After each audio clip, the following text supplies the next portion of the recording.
تکلیف کیا ہے، موت کی مصیبت کیا ہے۔ اللہ اکبر، اگر سرہانے بیٹے ایک نہیں 10 بیٹے بھی سرہانے کھڑے ہیں تو باپ کی موت کی تکلیف کو کوئی ایک بیٹا نہیں اٹھا سکتا، کوئی بیٹا اس کو شیئر نہیں کر سکتا، اولاد اس کو شیئر نہیں کر سکتی، بہویں اس کو شیئر نہیں کر سکتی۔ اور موت کی تکلیف کتنی سخت ہے، آئیے اس کی ایک جھلک آپ کو بتا دوں۔ اپنے مسائل کا حل یاد رکھنا صرف تعویذات کے اندر نہیں ہے۔ تعویذات میں ڈوبنے والی میری سنی قوم سن لو، ہر مشکل کا علاج تعویذ نہیں ہے۔ تعویذات میں سحر اور جادو کا علاج تو ہو سکتا ہے، لیکن ہر مشکل کا علاج نہیں ہے، ہر مصیبت کا علاج نہیں ہے۔ تعویذات پر تکیہ کر کے بیٹھنے والی میری قوم، تیرے لیے تو اللہ کے رسول نے نسخہ کیمیا عطا کیا ہے۔ سن لو موت کی تکلیف کیا ہے۔ اللہ اکبر، صحابی رسول حضرت سیدنا عمرو ابن عاص رضی اللہ تعالیٰ عنہ ارشاد فرماتے ہیں، جس کو فقیہ ابو اللیث سمرقندی لکھتے ہیں، کیا لکھتے ہیں؟ اللہ اکبر، جب کوئی انسان دنیا سے جا رہا ہو، جب کسی کی روح نکل رہی ہو، جب کسی کو موت آ رہی ہو، اللہ اکبر، یہاں نیک اور بد کی تمیز نہیں ہے، یہ نیک اور گنہگار کی ابھی یہاں پر تفریق نہیں ہے، یا مطلقاً سب کے لیے بیان کیا جا رہا ہے۔ جب کوئی دنیا سے جاتا ہے، چاہے نیک ہو یا گنہگار، اس کے سینے پر ایسا بوجھ لگتا ہے، ایسا لگتا ہے کہ جیسے زمین اور آسمان کو اس کے سینے پہ رکھ دیا گیا ہو۔ اگر کسی کے سینے پر زمین اور آسمان رکھ دیا جائے تو اس وقت اس کو کتنی تکلیف ہوگی، اس وقت اس مرنے والے کو تکلیف ہوتی ہے۔ اپنے کانوں میں ایئر فون لگا کر گانے سننے والے جوانوں کی توجہ چاہتا ہوں، شراب کی نشستوں کو آگ آباد کرنے والوں کی توجہ چاہتا ہوں، رات رات بھر انٹرنیٹ پر بیٹھ کر زنا کے مناظر دیکھنے والوں کی توجہ چاہتا ہوں۔ میرے بھائیوں غور تو کرو، ایک منزل وہ آپ پر بھی آنی ہے، وہ مجھ پر بھی آنی ہے۔ وہ منزل کون سی ہے؟ وہ موت کی منزل ہے، وہ گھاٹی موت کی گھاٹی ہے، مرنا سب کو ہے۔ اللہ اللہ، صحابی رسول حضرت عمرو ابن عاص رضی اللہ تعالیٰ عنہ کہتے ہیں، زمین اور آسمان اگر کسی کے سینے پہ سمیٹ کر رکھ دیا جائے تو اس وقت جو اس کی تکلیف ہوگی وہ تکلیف مرنے والے کو ہوتی ہے۔ ذرا تصور کرو، اگر گھر کا پنکھا سینے پہ گر جائے ہم برداشت نہیں کر سکتے، اللہ اکبر، سینے پہ پتھر لگ جائے ہم برداشت نہیں کر سکتے، ڈرائیونگ کرتے وقت اگر کار کی اسٹیئرنگ سینے پر آ جائے ہم برداشت نہیں کر سکتے۔ اللہ اکبر، وہ کیفیت آپ پر بھی آنے والی ہے، وہ کیفیت مجھ پر بھی آنے والی ہے۔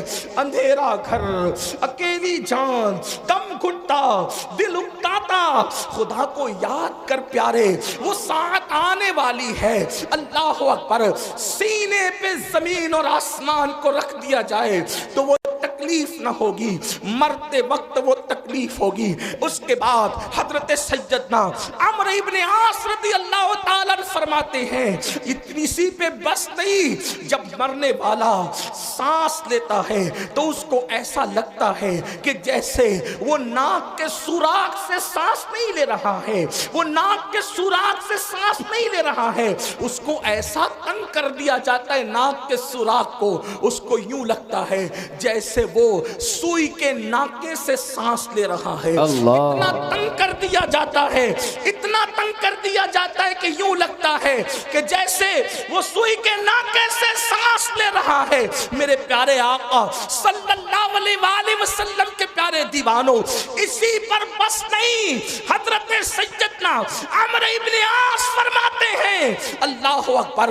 اگر کسی کے پیٹ میں ببول کا درخت اگا دیا جائے اور پھر اس کی ڈنٹھل اس کے نیچے کے مقام سے کوئی کھینچے اس طرح سے کہ اس کی رگ رگ میں ببول کا کانٹا چبا ہوا ہو اور کھینچنے والا زور سے کھینچے تو اس وقت اس کے پیٹ کی کیفیت کیا ہوگی، اس وقت اس کی رگوں کی کیفیت کیا ہوگی، اس وقت اس کی شریانوں کی کیفیت کیا ہوگی۔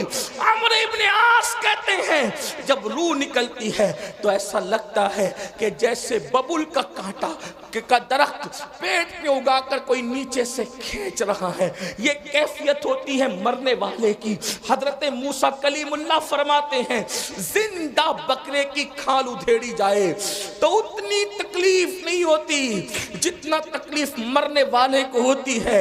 اللہ کے سچے نبی غیب داں فرماتے ہیں ایک انسان کو 313 تلواروں سے ایک ساتھ حملہ کر کے مارا جائے تو 313 تلواروں کی ضرب اتنا تکلیف نہیں پہنچاتی جتنی تکلیف انسان کو موت کے وقت ہوتی۔ یہ موت کی تکلیف ہے اور اتنی پیاس لگتی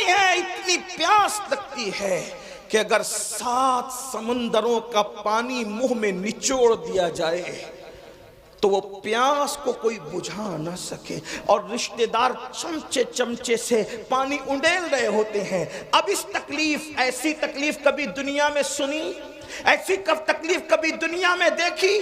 کبھی نہیں دیکھی ہوگی۔ کسی نے کتنا ستائے، کوئی کتنی تکلیف پہنچائے، کاروبار کتنا اجڑ جائے، کاروبار کو کتنی بھی تکلیف ہو جائے، کچھ نہیں۔ اور اس وقت تو کوئی تسلی دینے والا بھی نہیں، کوئی تسلی کیا دے سکتا ہے، کیونکہ کان بھی کام نہیں کر رہے ہیں، زبان بھی کام نہیں کر رہی ہے، ہاتھ پیر بھی کام نہیں کر رہے ہیں۔ اللہ کے غیب داں نبی صلی اللہ علیہ وآلہ وسلم فرماتے ہیں اگر مرنے والے کے جسم کی طاقت نہ کھینچی جائے تو وہ پاگلوں کی طرح جنگلوں میں بھاگے اور اس کی آواز ایسے نکلے جیسے بیل کاٹنے کے بعد جیسے وہ چیختا ہے، اس کے چیخنے کی آواز تم سنو۔ لیکن اللہ کی حکمت یہ ہے کہ وہ مرنے سے پہلے اس کے ہاتھ کی، پیر کی، چلانے کی طاقتیں کھینچ لیتا ہے تاکہ وہ ہاتھ پیر کو ادھر ادھر نہ کر سکے، تڑپ نہ سکے، بے چین نہ ہو سکے۔ اگر لوگ مرنے والے کی اس موت کی کیفیت کو جان لیں تو شادیاں کرنا چھوڑ دیں، شادی شدہ بیویوں کے پاس جانا چھوڑ دیں، فرمایا اچھے کپڑے پہننا چھوڑ دیں، اچھا کھانا کھانا چھوڑ دیں، اور لوگ استغفار کرتے ہوئے جنگلوں میں پاگلوں کی طرح بھٹکتے رہیں۔ مرنے والے کو موت کے وقت جو تکلیف ہوتی ہے وہ تکلیف جانوروں کو پتہ چل جائے تو تم کو گوشت کھانے نہ ملے، جانوروں کی چمڑی سے ان کی ہڈی سے ان کی چمڑی لگ جائے، جانور جو ہے وہ گوشت ختم کر دیں، یہ کیفیت ہے مرتے وقت کی۔ لیکن اب سننا مسلمانوں، میرے اسی نبی نے جس نے یہ تکلیفیں بیان کی فرماتے سورہ یاسین پڑھو، اگر تم قرآن کی تلاوت مرنے والے کے پاس کرو گے تو قرآن کی تلاوت کی برکت سے اس کی یہ سب تکلیفیں ختم ہو جائے گی، تکلیفوں میں آسانی ہو جائے گی۔ اب میں پوچھنا چاہتا ہوں جس قرآن کی برکت سے، جس قرآن کی برکت سے موت کی تکلیف آسان ہو سکتی ہے، اس قرآن کی برکت سے زندگیوں کی تکلیف کیوں آسان نہیں ہو سکتی؟ اندازہ فرمائیں۔ اور پھر اللہ اکبر، اللہ اکبر، وہاں قرآن کی تلاوت وہ خود نہیں کر رہا ہے مرنے والا، توجہ کریں، قرآن کی تلاوت وہ خود نہیں کر رہا ہے، دوسرا کرے اس کے پاس بیٹھ کر تو اس کو یوں برکتیں نصیب ہو جائے۔ جب دوسرے کی تلاوت کی برکتوں کا یہ عالم ہے، اگر انسان قرآن کی خود تلاوت کرے تو برکتوں کا عالم کیا ہو۔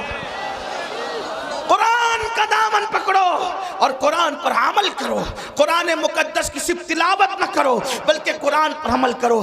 آپ یہ جو سنتے ہیں نا، قرآن کو تھامنے والی قوم، بوریا نشین قوم، وہ قوم جو عرب کی بوریا نشین تھی، وہ قوم جو نمک اور کافور میں فرق نہیں کر پاتی تھی، وہ قوم اللہ اکبر جس قوم نے غربت میں زندگی گزاری، جب ان کے پاس قرآن آیا اور انہوں نے قرآن کا دامن پکڑا تو قرآن کا دامن پکڑ کر وہ لوگ جو عرب کے بوریا نشین تھے کیسر و کسریٰ کے تاجدار بن گئے۔